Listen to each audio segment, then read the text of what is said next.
I'm not trying to name drop, but I spent an hour talking with Richard Linklater, and he was giving me good, positive feedback on my movie, My Mind is Blown.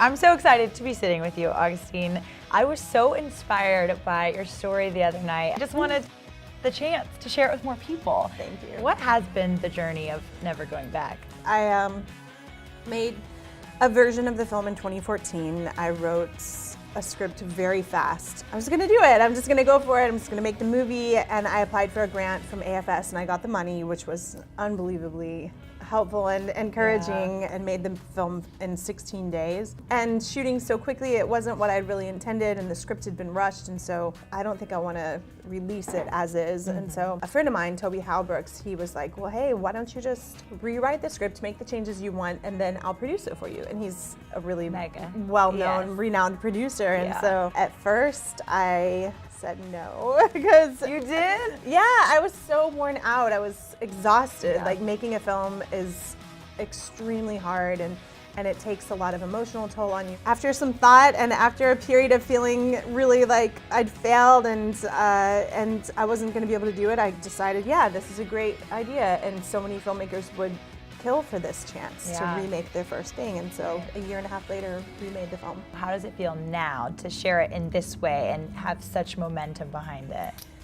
It feels amazing, and I think about it a lot because I know that the film is divisive. I know anytime you're making comedy, it's not going to be for everyone, and so I set out the second time around to make something that I liked and that I really liked, because I knew that there were going to be people who didn't like it, and so as long as I felt good about it and had made the thing that like really satisfied my my inner desire, then I could handle any of the negative, and that's proven to be true. I mean, the positive response has massively outweighed the negative. I stayed true to the thing that I wanted to do. It's the best gift that I could have given to myself.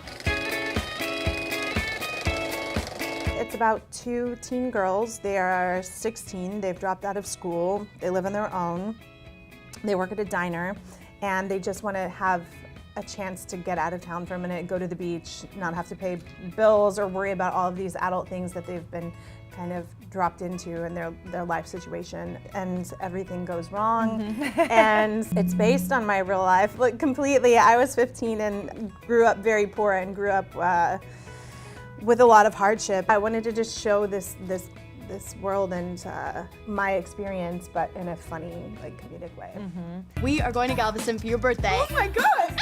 Go do something with your lives. What's it like seeing your life come to life on screen like that and being the director of it? It's like almost like rewriting history. So the writing process was really therapeutic, and I felt like instead of looking back and like thinking things were so hard, I wanted to look back and say, oh, well, I had this crazy experience, and now I've lived 10 lives. I have a lot of material, so maybe I could keep making movies. When did you know that you really enjoyed directing? I knew immediately after I made my first short film. The momentum and like the energy of the shoot never ended, and the whole time I was just like, we can do it. This is so fun. I just want to keep doing it. And then the next morning too, I just remember turning to my husband and being like, I've done it. I made a film now. I can't even believe it. And then that was it. And then I just wanted to keep doing it.